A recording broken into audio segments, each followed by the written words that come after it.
Good morning students.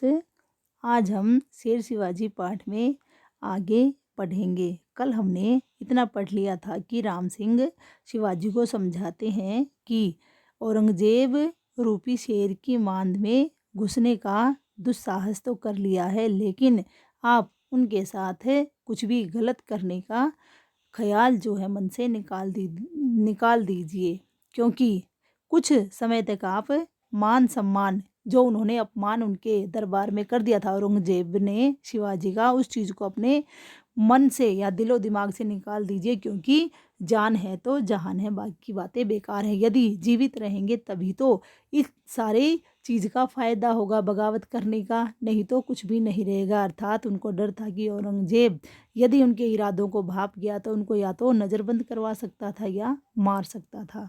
अब शिवाजी राम सिंह के कहने पर कहते हैं कि यह क्यों नहीं कहते हो, कुंवर साहब की बातें बाकी हैं और उन्हें पूरा करने के लिए जान हाजिर है। अर्थात शिवाजी को यह बिल्कुल अच्छा नहीं लगता है कि राम सिंह उनसे कहता है कि जान है तो जहान है और बाकी सब बेकार है। वो कहते हैं कि बाकी सब बेकार नहीं है।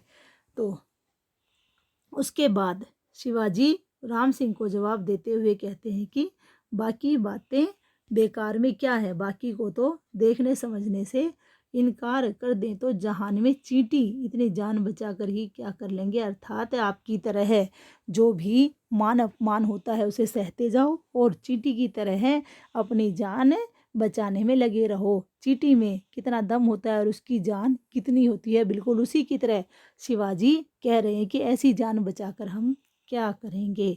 राम सिंह कहता है आप मेरी बात को समझिए और गौर कीजिए, जो आप सोच रहे हैं यह वह मौका नहीं है। अर्थात अब आप दुश्मनों के पास आए हुए हो, इसलिए यहाँ पर आप मनचाहा काम नहीं कर सकते हो। शिवाजी राम सिंह की बात को सुनकर हंसते हैं और कहते हैं जान और जहान फिर मौका।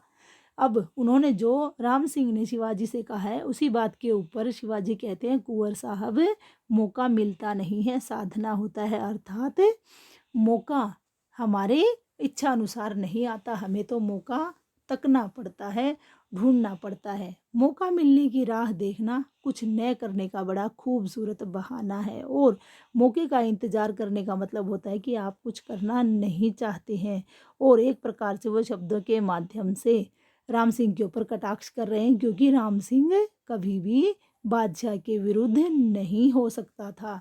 तो अब शिवाजी उसे कहते हैं कि आपके जो बादशाह हैं वो हमें चींटी क्या है, एक बिल्कुल तुच्छ जानवर होता है, उसकी तरह की ज़िंदगी का मौका दे रहे हैं और वह हमें नहीं, हम अपने जीवन का स्वयं निर्णय करना चाहते हैं। उनके अनुसार उनके बादशाह हैं, उनके जीवन का कोई भी निर्णय नहीं लेंगे, कोई फैसला नहीं ले सकते हैं और मेरी ज़िंदगी का अधिकार मेरे पास है। और इसी प्रकार बाकी मनुष्यों को, इंसानों को भी अपने इस अधिकार का पूरा पूरा प्रयोग करने का अधिकार मिलना चाहिए। अर्थात उनके बादशाह किसी को भी मन में आए तब मार नहीं सकते, नज़रबंद नहीं कर सकते हैं। राम सिंह शिवाजी से कहता है उपहास से हंसकर, अर्थात एक प्रकार से उनकी हंसी उड़ाता है हंसकर और कहता है राजा साहब आप ज़्यादा से ज़्यादा अपना अधिकार तय कीजिए। अर्थात सोच लिए कि आपके पास कौन कौन से अधिकार हैं, अपना राज देखिए और आप अपने लिए सारे हिंदुस्तान की रहनुमाई का दम क्यों भरते हैं। यहाँ पर जो राम सिंह है वो शिवाजी को यह समझाने का प्रयास कर रहा है कि आप बिना वजह जो है बादशाह से क्यों कोई जो है दुश्मनी मोल ले रहे हैं, और पूरे हिंदुस्तान का क्या आपने ठेका थोड़ी ले रखा है। इसलिए आप अपने अधिकार तय करो, अपना राज देखो, सारे हिंदुस्तान को रास्ता दिखाने का प्रयास मत कीजिए। रहनुमाई का मतलब है कि पूरे हिंदुस्तान को आप गाइड करने के लिए अपने आप को तैयार मत कीजिए, केवल अपना ही निर्णय कीजिए और अपने लिए ही फैसले लीजिए। शिवाजी उसकी बात का जवाब देते हुए कहते हैं इसलिए हम ऐसा इसलिए सोच रहे हैं क्योंकि हम सारे हिंदुस्तान से अपने आप को जुड़ा हुआ मानते हैं। हमारा इतिहास हमें एक दूसरे से जोड़ता है, हमारा धर्म हमें जोड़ता है, हमारा भाग्य भी एक दूसरे से जोड़ने का काम करता है और हमारा भविष्य भी हमें इसी प्रकार एक दूसरे से जोड़ता है। और हम सभी हिंदुस्तानी एक दूसरे से आत्मा के रूप में भी जुड़े हुए हैं, जिसमें आज असंतोष की आग जल रही है, अर्थात उनके बादशाह के कारण उन सब के अंदर एक असंतोष की आग जल रही है, अर्थात वो संतोष नहीं कर पा रहे हैं कि हमारे ऊपर जो है संधि करने के बाद भी हमें जो है पूर्ण अधिकार नहीं दिए जा रहे। तो एक प्रकार से वो उनके अधीन ही है, आज़ादी का सा जो एक अनुभव होता है वो नहीं कर पा रहे हैं। और उस असंतोष की आग के कारण कल जो आने वाला भविष्य है उसको बनाने की खातिर आज अपनी जान पर खेलने को तैयार है, अर्थात भविष्य को स्वर्णिम बनाने के लिए सभी अपने आप को कुर्बान करने के लिए तैयार हैं। अब राम सिंह जो सारी ये बात सुन रहे हैं, उसके साथ साथ शिवाजी कहते हैं कि कुंवर साहब आप हमारी एक बात है उसका जवाब देंगे। तो राम सिंह जी कहते हैं पूछिए। अब शिवाजी उनसे पूछते हैं कि आप बिल्कुल मेरे भाई होने के नाते मुझसे जो है एक बात बिल्कुल सही सही बता दीजिए कि अगर युद्ध हुआ, युद्ध को ही खेल कहा जा रहा है, किस खेल के मैदान में आप किसकी तरफ से मैदान में उतरेंगे? राम सिंह इस प्रश्न का उत्तर नहीं दे पाते हैं, क्योंकि वो कभी भी उस बादशाह के साथ बगावत नहीं कर सकते हैं।